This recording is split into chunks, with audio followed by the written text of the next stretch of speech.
Welcome to another episode of The Revenue Stream, a podcast by Revenue Hero. I'm your host, Vikas Kaushik, and I have with me Sam Kuehnle, VP of Marketing at Loxo. Personally, I've been following Sam pretty long time now. One thing that drew me into his content and what prompted me to, invite him to our podcast today is a lot of his content is grounded on reality. He shares a lot of content that's based on what's happening at his company, what he's learning. And one of the things that I learned very recently is our podcast is pretty big for the folks at Loxo. So my goal with this episode is for folks who are listening to this episode, walk away with an actionable step-by-step guide, if I can put it that way, on how you can execute a podcasting strategy, right? Like how can you drive demand using podcast at the center of it. So yeah, with that said, Sam, I don't want to butcher your introduction. If you can talk a little bit about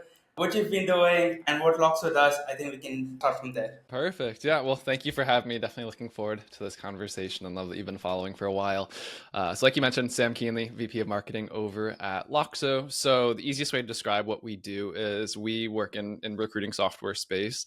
So many recruiters, especially when you think of external, like headhunters, those who proactively go to try to find candidates for hard to fill positions, a lot of those recruiters have very hefty tech stacks. They have an ATS, they have a CRM, they have a tool to find people like LinkedIn, they have a contact information tool, and they have to email them, then they have to text them, then they have to call them, then they have to report on it, then they have to get that over to the client. You can see it adds up really quickly, right? That's a million tabs. If their computers, how they haven't blown up yet is beyond me, but we consolidate all of that down into one platform, a talent intelligence platform, which is, it's kind of like, a lot of people listening to this are probably familiar with HubSpot. Everything a marketer could possibly need, everything a sales rep could possibly need in one place. That's what we do for a recruiter as well. So that's our mission, is really just to help recruiting software tech catch up to the realities of how recruiting is done today. Fun fact, the applicant tracking system was first created 50 years ago, and it hasn't changed much since then. So that's what we're changing. You don't have to be limited by the tech anymore. So yeah, that's what we do over at Loxo. And then on the marketing side, we just have fun. We market to people how you want to buy today, how you want to research today, and really just not running the old playbook. Yeah, we'll get into it in this conversation. I don't need to lead any more into that. I'm sure it'll come out with good questions. Amazing. I never knew that ATS software was created like 50 years back. That's like crazy. Man, wow. Having fun with marketing. We'll definitely dive into that. But I think one of the posts that really caught my attention, especially being in a category like ATS, right? Like the first obvious thing is to start running Google Ads, right? But you, on the other hand, went the other way around and said, we're going to pause, we're going to stop all our Google Ads, right? Walk us through the thought process over there, one, and two, how did you manage to convince the co-founders? Because they're like, it's like the obvious thing to do, right? For most folks, right? Like run a bunch of ads, you get, a bunch of leads, pipeline starts coming in, then let's figure out some of the other more creative stuff, more fun stuff to build a brand and drive pipeline through that. So what was the thought process? Yeah. Short answer was, it was a very literal thought process. The numbers didn't make sense. We were losing money on it. So let me explain that now that I've shared that. So when I first joined, there wasn't any like proper marketing function. So we started from the ground up, and most B2B marketing, what are the fundamentals? Paid search, paid social, just get a little bit off the ground with those, see what happens. So within paid search, you have your branded terms, Loxo ATS, Loxo Source, those types of terms. Then you have the non-branded, so best ATS software, best executive search software, competitor terms if we want to go after, like the greenhouses, the Workdays, anyone within there. So we ran ads on there for, it was at least 6 to 12 months or so, enough time to get some data and understand, because it's Google search. You have to run the Google search if you're a B2B marketer. But we saw leads come in. That was great. We saw opportunities created. That was great. Saw some deals win. That was great. But then we started running the math from the back end of it. Okay, how many deals closed? What was the amount of revenue that came in, annual recurring on that? Then how much did it cost to acquire those customers? And that's when I was just like, this isn't a pretty picture. So we're a lower ACV product. We have a tier that starts at about $1,200 per year. We can go well north of that 10, the 5-figure, 6-figure deals, but most of the deals that we serve were like HubSpot now. Again, the long tail of the market, the small shops, the small agencies. And so when I started to look at what was actually closing from Google search, ran the ACV on those, ran the customer acquisition cost on those, we were well north of a 12-month payback, probably somewhere around a 2-year payback. But with marketing ad dollars, I always say, like, there's no reason that you should be over a 12-month ad CAC payback period, because then when you start adding in marketing costs, you have a marketing CAC payback, start adding your overall GTM cost, start adding your company costs, you're not going to make that money back. I'm sorry, like, it is what it is, right? So that's always been my threshold of, I'm like, if we're already closing in 12 month, that's going to be tough to reconcile. So I looked at the numbers and came up with a proposition. And luckily, our CEO was always skeptical of Google Ads as well. So that helped in my cause, because we're a bootstrap company. It's his money that has created all this. So he's very frugal and watching every dollar that goes out. So he's always the first to say, like, if it's not working, if it's not ROI positive, cut it. So I looked at the numbers, ran it all. I've got a fun paid search analysis sheet if anyone ever wants it. Basically went to him and said, hey, there's like one keyword where we are under a 12-month CAC payback period, and it's branded. So we'll be fine. It's going to come back on the organic side. I'm not worried about it. And so we ran the numbers and said, okay, we can reallocate this to existing channels that are underneath a 12-month ad CAC payback period. We can add additional resources to the team. We're a lean team of 3 full-time marketers right now, so we could always add another one with that headcount. Most people are spending more than 6 figures on Google Ads, so you can easily turn that into a couple of headcount on your team. Or we could take a really big bet and just go into a completely different channel medium that we hadn't done before. And so he was all for it. The math was there. We ran the numbers. We did the analysis. And then I looked at it again 12 months later to make sure, this all, how it looks on paper, is that what it looks like in reality? Did we start to lose any pipeline? Did we start to lose any deals, revenue as a result? We didn't. And so I can't, again, I'm not saying this is for everyone. Everyone should do this. If you're a high ACV, your ad CAC payback period is going to be much healthier than ours probably was. But, we ran the numbers and saw that we were picking that back up on organic, on direct. Pipeline was still healthy in the other ways. In fact, we were growing because we did reallocate it over to other channels that were the sub 12 month. So all that to say, just because a channel's always been used in your space, don't feel like you have to do it. Use math, use your instinct, and you can always go back out of a door that you exited. So say that was a bad decision, I would say, okay, cool, we're going back into Google Ads. It made an impact, whether we wanted to see it or not. There were other things. So very long-winded answer to say that's how we approached that, the whole Google Ads period.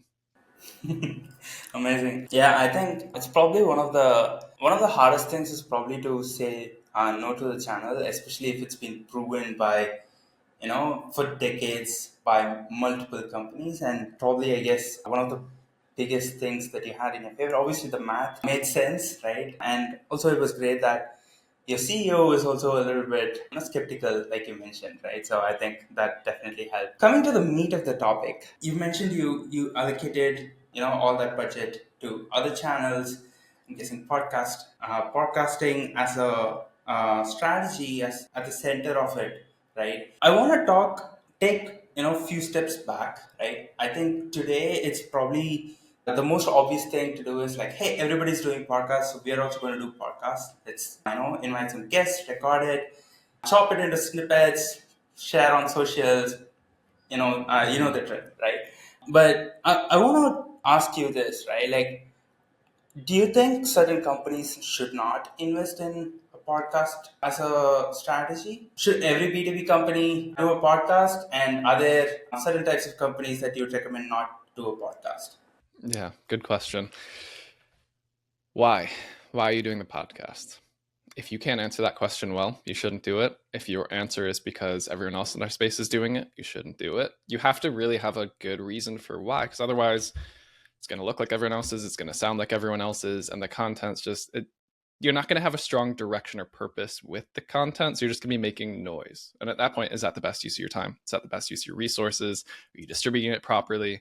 So I know I kind of went the opposite direction of starting like who shouldn't do it right off the bat, but those are the main things that I really think about. And so why we do it at Loxo, and why when I came in, that was at the core of what our strategy, the marketing strategy, held, was because as I said earlier, we didn't have a marketing function before.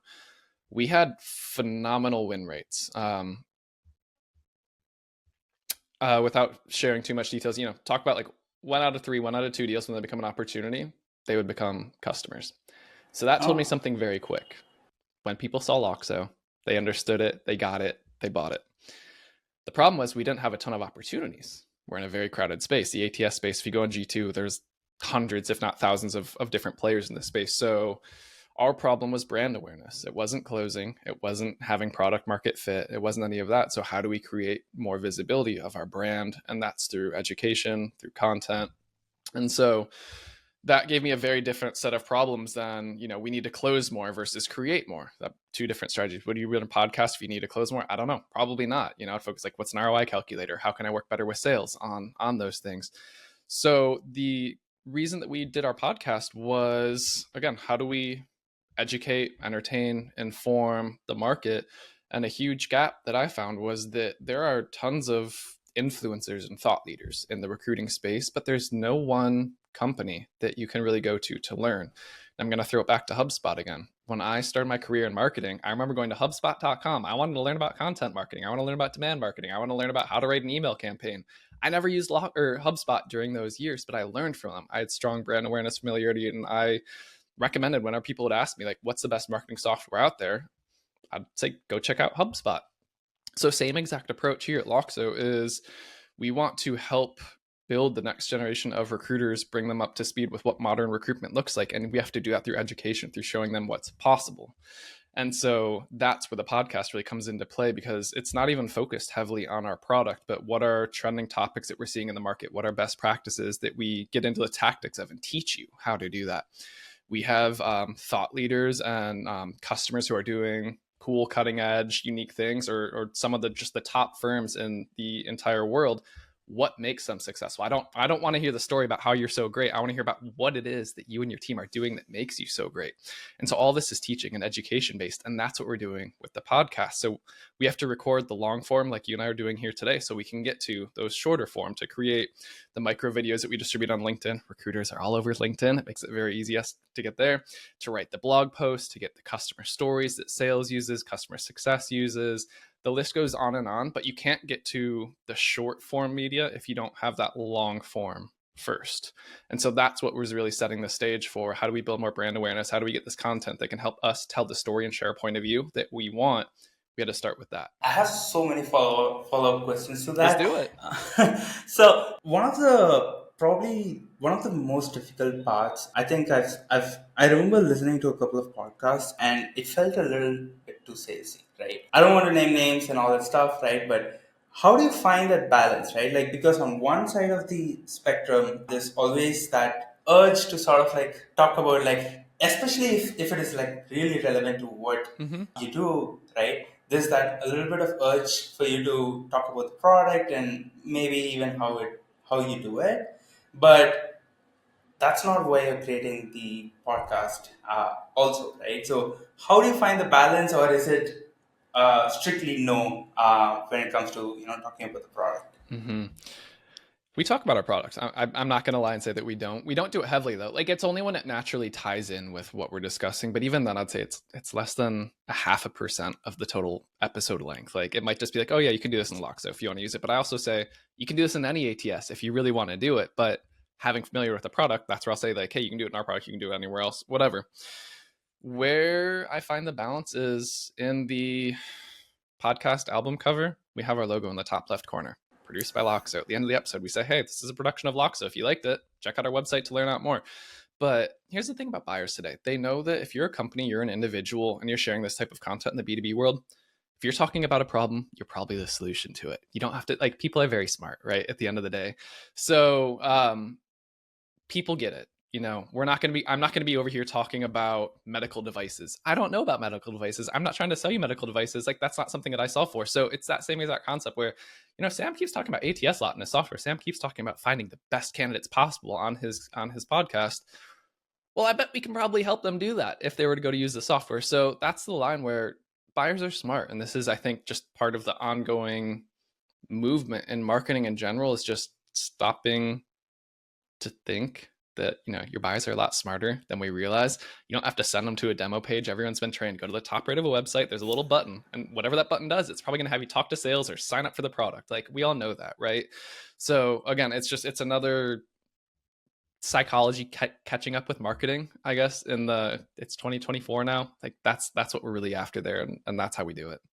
I love this. I was listening to an episode today morning, and somebody was trying to coin the term event experience, right? The person on the other side said, I don't think this exists, but once a product comes in and starts championing, then it's going to catch on, right? So it makes a lot of sense what you just said.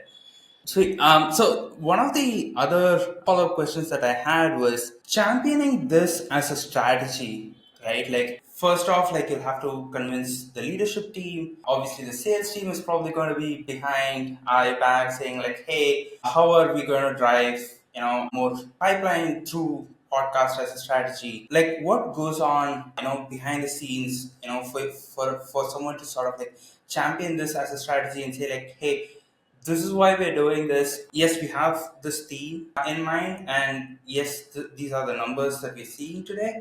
But if we start doing podcast at the center of our entire demand gen strategy, and we're going to distribute it like this, the problem I see a lot is there's no direct line to more demo requests, right? That's usually the problem, right? How did you go about communicating this at Loxo? Yeah, you mean attribution's a problem? People struggle with that in the B2B space.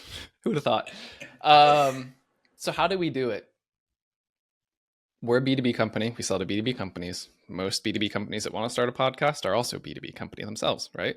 So here's what I did. I did this at Loxo, and I also did it before when I was at Refine Labs working with countless B2B startups, was get in a room, Zoom room, real room, whatever kind of room it is, CEO, CTO, head of sales, head of marketing, head of customer success, leadership of a company. And unless they're from the Stone Ages and, they have some money, they're buying software also for themselves. You have to have your own CRM. You probably use something like Gong. You probably have some type of data source. And so I look at the CEO, the head of sales, whoever's like the most skeptical, and I say, hey, what was the last purchase you made for the company? What software was it? Call it HubSpot. Cool.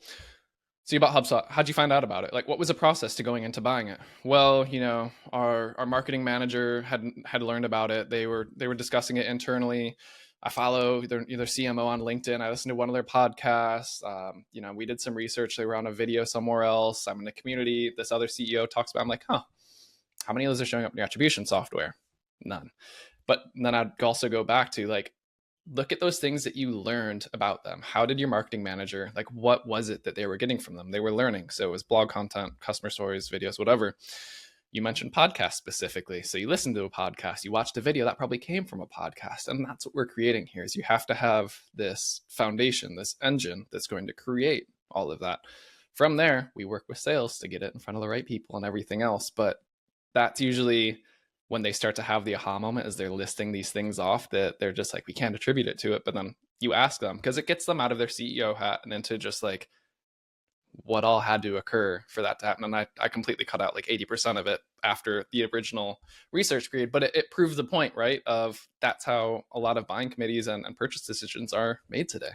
Makes sense. I guess indirectly you're also sort of like asking them to talk about their own experience while they were buying a tool, and we're just saying that, hey, this is what you went through. We're going to repeat something very similar, right? And yeah, that makes a lot of sense. You spoke about getting these content pieces in front of the right people, right? And you also briefly talked about creating blog posts and things like that as well, pay off of these podcast episodes.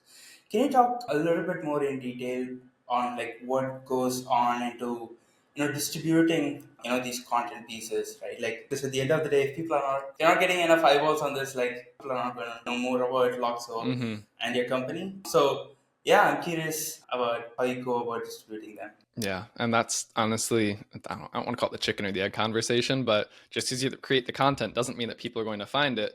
You can find the people, but if you don't have something to serve them, like, you're stuck in a predicament either way. So yeah, distribution is wildly important for getting that content out to the right people. So, I mean, there's a handful of different ways that you can go about it. We can go about it. You have your paid distribution, paid social. Again, I mentioned earlier, recruiters are all over LinkedIn. Like if you sell to sales reps, if you sell to marketers, like LinkedIn is a very good channel. I'm not affiliated with them. I'm not saying go spend more money with them. It's just a very easy platform to get in front of them. When I was working at Refine Labs, I love Chris Walker's term for this. He calls it, it's like guaranteed distribution to your ICP, when you can pay to have whatever asset, whatever message you want in front of them. And so when you change the internal conversation or internal dialogue from we need to get a lead from them right away to we just need to inform them or educate them right away, that's what you're doing with this podcast. And so, yeah, you have the paid mechanism where you can do it in that way. But again, like, what are you driving them to? Are you putting the video in feed? Are you driving to a blog post? Are you driving to a YouTube page? Are you like, what is it that you want to do? That's where you have to figure out, okay, what's the medium that matches the channel best? And that's how you then have to work down, like, okay, we have an audio of a podcast, we also have a video of it. Do we create the snippets? Do we put the long form on YouTube? Do we use something like ChatGPT to pull a transcript and condense it down to an 800-word blog post? Is it a guide? Is it a top 10 list? That's what you have to decide. That's where the marketer comes in. AI can't replace that. And that's why I always say, like, use different tools to your advantage, but that you still have to think. You have to have the strategy to know, like, how do you want to execute on all of that? So, distribute through paid social, organic. This is something that we have our CEO doing, especially, is people love to hear from the CEO. It's an interesting psychological effect. I don't always know why. They just put an unduly amount of weight into what this person says. And so you've seen this in the rise in recent years of just it's like founder-led marketing, right? When you get them to talk, when you get them to share their thoughts on the market, the product, the space, anything, people listen more than if it's a content marketing manager sharing it, if it's a BDR sharing it, a sales rep, because they always know, like, the sales rep, okay, they want to get quota, they want to hit their deals, whatever else. But with the CEO, it's a different mindset that people go into it with. So that's where we take the same approach with our CEO that we do with our podcast: educate, inform, entertain. People can see you are the CEO at this company. They can guarantee you that unless it's a post showing a picture of your dog, you're probably going to be talking about the problem that you solve for, right? And so that's, again, where we take, we have our CEO on our podcast constantly, and we create videos for him. We even, he loves to write. He actually prefers to write over video format. So we help him come up with, like, okay, what are different, series that you want to come up with, templates, themes? What are just some, like, thought starters that we can give you to help send you on your way of writing? Because, again, he's not a ChatGPT person in the sense of, like, writing at all. He likes to come from his head with it. So we brainstorm with them. How do you want to deliver that message? And then usually those things are coming from podcast conversations that we have that he then puts into a Google Sheet. And then when he's thinking about something that makes sense, he's like, "Oh, this was a topic I wanted to cover." Then he just goes and links to it and starts on his tirade. And then back to the paid side, thought leader ads. You can now promote that guaranteed distribution. So say your CEO only has 2,000 followers. Well, that's a max of 2,000 people they're going to get in touch with. And reality says you're probably only going to hit 30 to 40% of those if you're lucky. Paid side, you can guarantee that to 200,000. 50,000, however large your ICP is. You can pick and choose exactly who you want to see that message. So that's just like the paid social side playbook. You can always go search side. How do you optimize videos for YouTube Shorts, for YouTube itself? You can go into other channels if your audience spends a lot of time on Facebook, Reddit, Quora, Twitter. It's all just, at that point, it's matching what's the preferred medium of the users on the platform and just translating it over to that, and then follow the same exact process: organic, paid, what are the different levers, how do we do it? But it's almost rinse and repeat at that point. Amazing. One of the things that you brought up, right, your CEO being super active. The challenge, personally for me, has been, to get our CEO, to be active on LinkedIn, right? Like, because he has, like, a bunch of things that he's juggling around every single day. So yeah, I'm just curious how you managed to sort of, like, solve that problem. I call it positive reinforcement. Anyone who has a dog knows how to train a dog, knows what it's like to train a dog. Go to the bathroom outside, good dog, here's a treat. Go sit, here's a treat, good dog. Do that with your CEO, they're going to kill you. Don't call it positive reinforcement. Don't say that you're training them. But it's the same kind of process in that they're not going to want to do it. They have a million things going on that they would rather be doing. just hey, let's test. Let's show a couple examples of either other CEOs, leaders, founders that they respect, admire, who are doing it, and what do you think about this when you see it? Would you like to do that? And get them going that way, and then help them start posting a little bit. And the beauty of it is they're probably going to see pretty quickly their engagement's going to go stronger than others, and this is where the positive reinforcement side comes into play. Look at this post you just shared. It did so well. Usually we only get 10 likes on a post. This had 30 and it's only been up for 6 hours. That's crazy. If you have self-reported attribution, and you'll start to see this where people will say like, saw your CEO's post on LinkedIn, saw the podcast featuring your CEO. I take screenshots of that and I share it with him in Slack as soon as they come in. Just those little positive reinforcements. Because, say he hasn't posted in a week and you send that, guess what happens usually later that day? Post goes out. So little things like that go a long way, because every CEO wants to drive business results. And that's what this is going for. And they're quickly seeing, oh, I don't have to spend more money to do this. I just have to share my thoughts. I just have to put a little time and effort into it. And this is going to generate real pipeline for us. Okay, cool. I'll do it. Very easy. So doing those types of things go a very long way. And then not sure if your CEO still does any like founder-led sales. Our CEO still is involved in some sales processes. So when we started our podcast, I said, just watch, in 6 months, you're going to have people get on demos with you who know your point of view, who know what you're going to say, who you don't have to sell to, but they're going to be like, I feel like I already know you. I feel like we've had conversations already. And he's just like, that's crazy. That's not going to happen. I'm going to have to keep selling them. 6-ish months later, I forget what exactly it was, but he's like, remember that conversation we had where you were saying that people are going to say, I feel like I know you already, and that I'm going to get into this topic. It's happening. And so that's another side effect where win rates become easier. You have people who you don't have to sell so much on the concept. Like, they're aligned with your point of view and your mission and what you want to accomplish. They want to come along for the ride instead of you having to try to pull them with you. So that's where the beauty of it all comes into play, where it's just, share the wins with them, let them see what happens in the long tail. And then when that does happen, just reinforce it.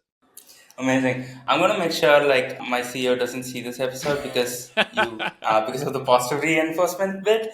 But I think the baby step that I tried personally and it failed miserably was me trying to write for him, and he was like, this is not how I write, and this, like, yes, I get the essence of the message, but this is not how I write, right? And then he ended up rewriting the entire thing, and he was like, dude, this took me 1 hour to write, right? Like, I can't spend 1 hour every single day, right? And that's usually the pushback I've gotten.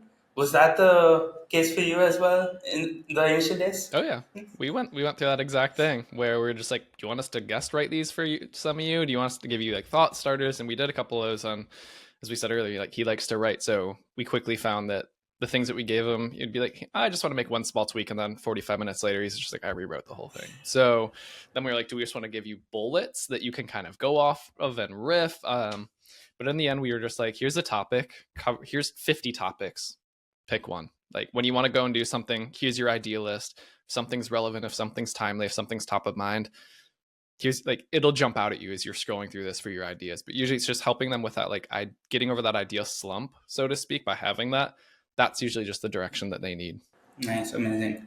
Sam, I think one of the, at least in my head, how I'm seeing the entire, this playbook, if I have to call it that, right, is at the end of the day, you're creating content pieces where you're sharing your thought process, your opinions on how you should solve this problem, right? And a big piece of it is like, because it's super easy to sort of like talk with people, and record that, and then, repurposing that into different types of content pieces, right? One piece that's still probably not very clear in my head, at least, is, the trust factor, right? Yes, I see my CEO, I see your CEO post regularly. I see you post regularly. I see Lex, who's part of your team, also post regularly. Yes, I sort of understand who you folks are and what you folks do. But at the end of the day, if I'm spending $10,000 on software, I want to make sure it really works, right? Is there a way for you to sort of build that credibility and trust through this, playbook, or is that something that you probably shouldn't even try with a podcast at the center of the strategy? Yeah, I think you can. Trust comes from experience. You trust that other people have like gone through that, have experienced it. You can tell when someone's just kind of like regurgitating something else that they've seen by some influencer somewhere versus someone who has true deep knowledge of what they're talking about. They understand the problem. If you ask them why again, and why a third time, and they can answer proficiently each time, they've got the depth of knowledge with that. And so that's what you can really do with the podcast, and why I do think there is a subtle shift. And Eric Jacobson over at the Hatch team, he talks about this all the time. Keep the credibility with yourselves, like have guests and everything else, but you also want to, if you're just having a podcast where all you do is interview other experts, what credibility is that giving you? You're just a host, right? You're giving all the value to the other people. Not say that you shouldn't, but there's a balance that you can strike where have those conversations, but also share your knowledge, share your experience and what you're seeing. And that's where like we have we call them our mic drop episodes, where it's Matt, our CEO, comes on and he talks about his point of view and his different lessons that he's learned. And that comes through and like that's what provides some of the trust, because that's not just some CEO getting on and sharing platitudes about, the ATS is dead, this is dead, that's dead, all these things, but you're able to hear when they explain why, the deeper level why, the even deeper level why, where it's going, and tell that through a story and like that you can tell they've thought about it and they've really mapped out the pieces. They've thought about, okay, this could branch in 4 different directions. Which one should you take? Which one shouldn't you take? Which one might pan out? Which one won't pan out? That's how you can build trust. And especially when you do it and say, if it's like certain platforms that are what we do with our podcast, say, this is the best practice that you should do. You can do it in Loxo. You don't have to do it in Loxo. You can do it in most any other platforms. Wherever you do it, just do it. That's what we recommend. That's how you also build trust, because they're just like, oh, like there's this, I don't know, it's a weird psychological thing where it's just like, that's nice of them. They're not trying to say like and share only things that you can do with their product. They're trying to help the market as a whole. So that's another thing that you can do to build trust in that way. It's just sharing things that aren't platform specific, but things that you've learned, experienced through unique scenarios that have popped up or anything else, and then share how does that translate. If you use Loxo, cool, here's how you can do it. If you don't use Loxo, cool, here's how you can do it. And that's a great way of doing it, and then distribute wherever your audience is. Amazing. I think one thing that really blew my mind, and I just cannot understand how you're managing to pull this off, but sounds like you have like 2 or 3 different kinds of podcasts running, right? And the ops behind it, I honestly I really wanted to understand like how you sort of like what's the process you have at the back end. You have someone dedicated to sort of like recording, transcribe all this, edit all of this. Like what's happening on the back end, because it's probably one of the most time consuming bit personally for me. I'm not great at editing, so yeah, I'd love to get some tips on that. Yeah, it's a multi-million-dollar mechanism, a lot of time. It's easy. As I said, there's 3 of us on the marketing team. We don't have the time to do all that either. All right, so let's start with the show itself, and then we'll work back into the logistics of it. When I intro our show, I say, hey, this is Sam. Welcome to another episode of Becoming a Hiring Machine. Here we have shows within the show. So I quickly set up the expectation of, okay, overarching show is Becoming a Hiring Machine. In the show, we have episodes with industry thought leaders and other people who are shaking up the space. So that's our typical interview. We have trending topic episodes. So that's something where Lex and I get on and we riff about things that recruiters are talking about. We have Tactical Tuesday episodes, which are usually like 5 to 15 minute quick hitters, just something very tactical that you could do in Loxo, but you don't have to do in Loxo. I talk about things like that all the time. We do mic drop episodes with Matt, like I was talking about earlier, where I tee him up on a certain subject and we just kind of riff back and forth.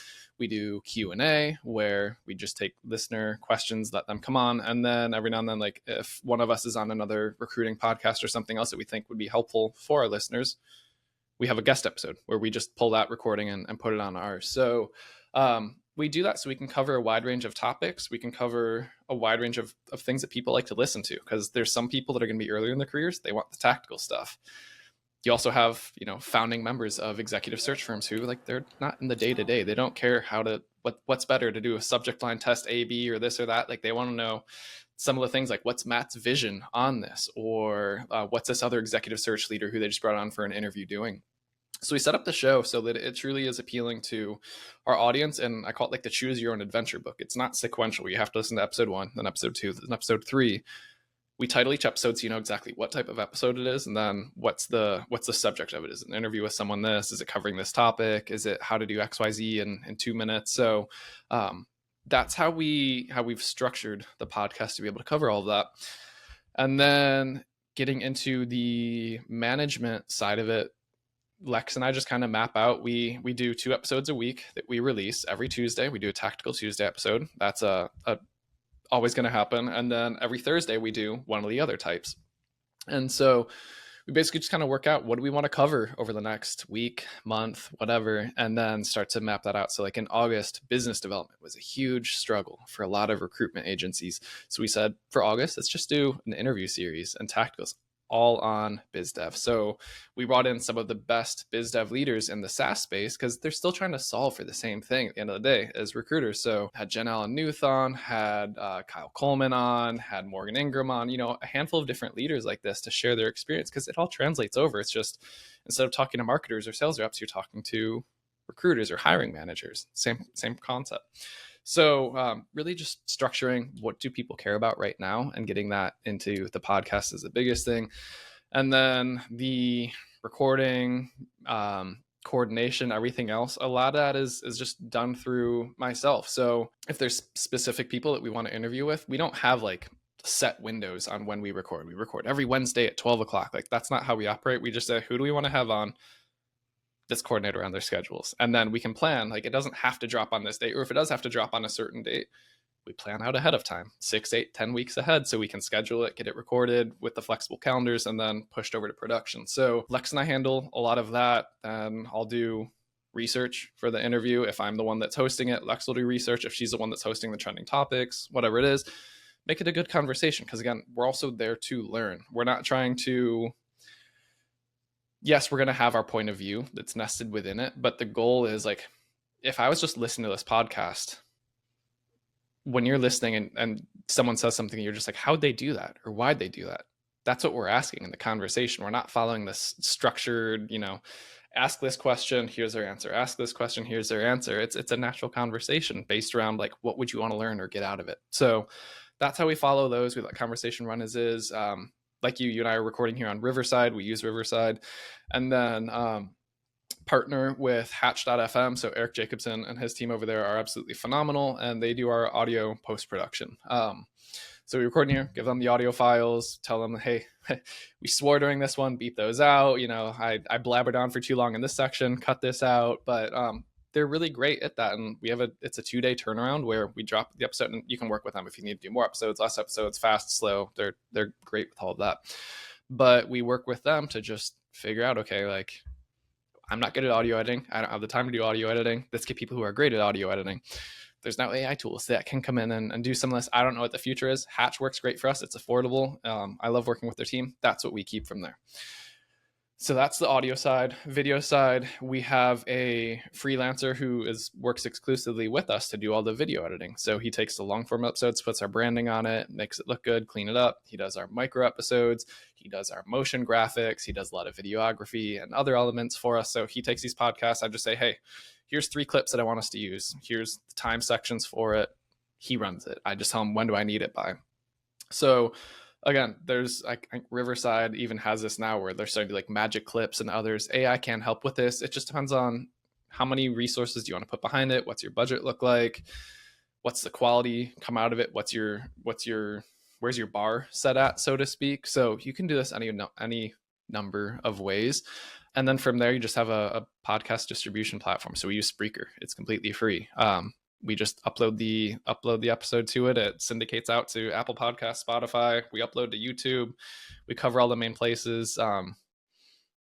It's not as, I don't want to say it's not as complicated as it thinks. A lot of people are scared and think that podcasting takes way more effort than it does. And honestly, like the post-production isn't that hard if you have people who can do it. I mean, go to Fiverr, go to any of those. You can find people who can help with these relatively affordably. The hardest part is coming up with like, what do we want to talk about? Why are we doing this? And sticking to that is the reminder of like why this podcast is even here in the first place. Yeah, it's always the fundamentals, right? It's amazing, right? Amazing. I think I have one last question from my end that I'd love to hear your take on. I think you talked about it a little bit when you spoke about attribution. But at the end of the day, I think you probably still have to say share some form of leading metrics saying that hey, this is working, right? If we stay at this for long enough, consistent and be consistent at it, we will see results at end of say 1 month, 2 months, 3 months, whatever that horizon is, right? What are some of those say leading metrics that you look for, to see if your strategy is working out? Mm-hmm. So there's brand lift, brand growth. So you can go into Google Search Console, Google Analytics, wherever, and just look at like your branded terms. Are people searching and coming into our website more when searching for Loxo? And this is going to show up in direct traffic, organic traffic. If you have product names, it's going to show up in those. And why that's important and not paid is a function of spend. You can drive more traffic with that. It's not cheating. It's a different way of pulling people in. But through direct and organic, that means that you're either creating content or you're memorable enough where people are saying like, oh yeah, Loxo solves this. I want to go straight over to them. So that's a great way to do it. Big fan of self-reported attribution. I've been doing this since our Refined Labs days, especially when you have so many different tactics and plays like us where it's unattributable in the sense that like you can't have a cookie on a podcast. You're not going to be able to pull something over from YouTube. So just asking like, how do people find out about us? Because that's where we hear all the time, saw your CEO's post, listen to your podcast, I'm in a community and a peer recommended you. And even one of my favorites now, and this is going to getting away from attribution, but like working as a true go-to-market team, we're starting to see like BDRs be mentioned and how'd you hear about us? AEs being mentioned and how'd you hear about us? And that's exactly what we want, because what that means is that they're truly being like consultative partners and that they're saying, recognize that you may not be buying right now. You don't have budget. You're in a contract for another 17 months, any number of reasons why people aren't actively in market, but they shared information, they built trust, they were able to do that. And either that prospect, more often than not, they're just going to reply back to the AE and be like, hey, I'm ready to talk now. Let's go. But sometimes they come to the website and they're just like, oh yeah, I guess I am, like, let's do it. And then they'll just type in like, yeah, heard about you through Jim, heard about you through Susie. And they would talk about them in that way. So, it's a really cool mechanism to see like what is it that helps. And this isn't, again, to get all of the credit for anything, but it's just to round out that picture of the untrackable items and how they're coming into play. So yeah, it can be